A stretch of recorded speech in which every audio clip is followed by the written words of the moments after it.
할렐루야. 주의 이름으로 문안드립니다. 위기를 부른 조급함이라는 제목으로 함께 하나님 말씀 나누겠습니다. 사무엘상 13장 1절에서 7절까지의 말씀입니다. 사울이 왕이 될 때 40세라 그가 이스라엘을 다스린 지 2년에 이스라엘 사람 3,000명을 택하여 그 중에 2,000명은 자기와 함께 막마스와 베델산에 있게 하고 1,000명은 요나단과 함께 베냐민 기브아에 있게 하고 남은 백성은 각기 장막으로 보내니라. 요나단이 게바에 있는 블레셋 사람의 수비대를 치매 블레셋 사람이 이를 들은지라. 사울이 온 땅에 나팔을 불어 이르되 히브리 사람들은 들으라 하니 온 이스라엘이 사울이 블레셋 사람들의 수비대를 친 것과 이스라엘이 블레셋 사람들의 미움을 받게 되었다함을 듣고 그 백성이 길갈로 모여 사울을 따르니라. 블레셋 사람들이 이스라엘과 싸우려고 모였는데 병거가 3만이요 마병이 6,000명이요 백성은 해변에 모래같이 많더라. 그들이 올라와 벳바원 동쪽 믹마스에 진침해 이스라엘 사람들이 위급함을 보고 절박하여 굴과 수풀과 바위 틈과 은밀한 곳과 웅덩이에 숨으며 어떤 히브리 사람들은 요단을 건너 갓과 길가 땅으로 가되 사울은 아직 길갈에 있고 그를 따른 모든 백성은 떨더라. 마지막 사사 사무엘이 마지막 고별 설교를 통해 지난날 하나님이 베푸신 은혜를 돌아보며 또 한편으로는 이스라엘의 죄악의 반복을 이야기합니다.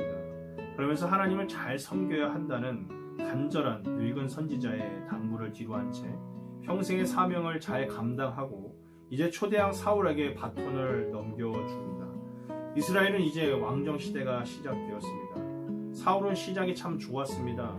암몬왕 나하스의 침략 속에서 하나님의 영에 감동이 되어 온 이스라엘 지파의 동원령을 내리고 야베스 사람을 멋지게 구원했습니다. 그렇게 많은 사람들의 지지와 기대 속에 왕이 되었습니다.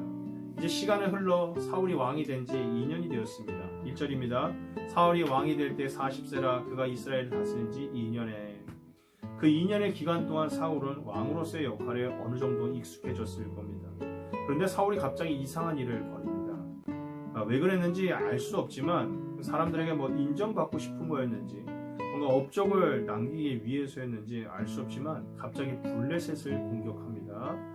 사울왕은 블레셋을 공격하기 위해 3,000명을 준비하여 자신은 2,000명, 아들 요나단은 1,000명 이렇게 부대를 나누었습니다. 그리고 요나단이 먼저 블레셋을 공격하기 시작했습니다.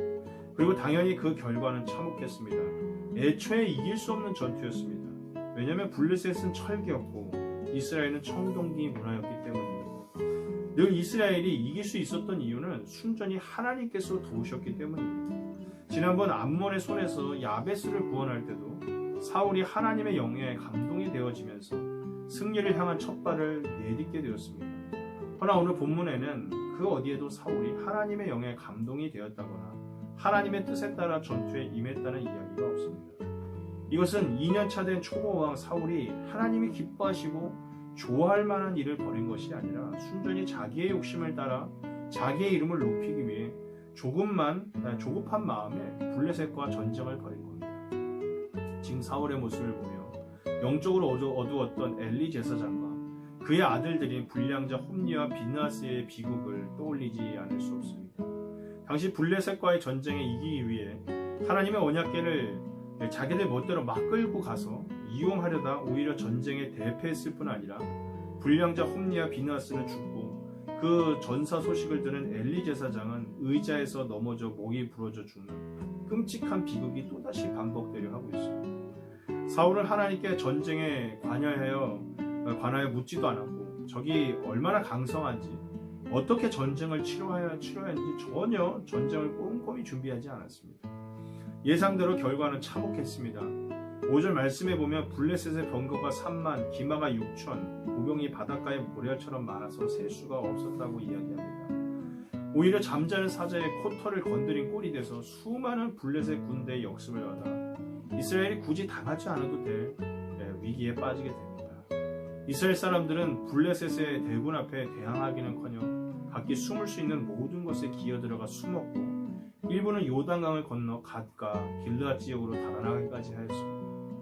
이 소식을 들은 사울은 그를 따르는 군대들과 함께 길갈에 남아 이러지도 저러지도 못하고 아마 초조함과 두려움에 사로잡혀 있었을 겁니다. 이거 얼마나 멍청한 짓입니까? 굳이 당하지 않아도 될 고난과 위기를 사울 자신의 조급함을 이기지 못해 자초한 겁니다. 우리는 이러한 사울의 조급함을 조심해야 됩니다. 지혜로운 사람은 늘 겸손하고 신중합니다. 무엇보다 하나님의 뜻을 구하며 인생의 길을 걸어갑니다. 우리도 사울처럼 다른 사람들의 인정과 시선에 휘둘리면 결국 조급하게 되고 결국 사울과 같은 실수를 범할 수밖에 없습니다. 오히려 어떤 이유에든지 조급한 마음이 들수록 오히려 주님 앞에 더 심사숙고하며 자기 자신의 모습과 주변을 잘 살펴서 하나님 앞에 지혜를 구해야겠습니다. 그래야 실수를 줄이고 하나님이 기뻐하시는 올바른 길로 갈 수 있습니다. 말씀을 마치고자 합니다. 오늘 말씀을 통해 오늘 하루를 시작하며 주님께 이렇게 간구하기 원합니다. 주님, 우리가 사울처럼 조급함이 아니라 하나님 앞에 겸손함과 지혜로움으로 살아가게 하여 주시옵소서. 절대 사람들의 시선과 평가에 휘둘리는 인생이 아니라 오직 하나님의 뜻에 따라 살아가는 하나님의 사람이 되게 하여 주시옵소서. 오늘 이 시간 이렇게 기도하고 하루를 시작한다면 하나님께서 하나님을 경외하는 마음을 다하여 섬기고자 하는 저와 여러분에게 하나님의 은혜와 하나님의 영이 임하여 크게 승리하는 복된 역사가 있을 줄 믿습니다. 감사합니다.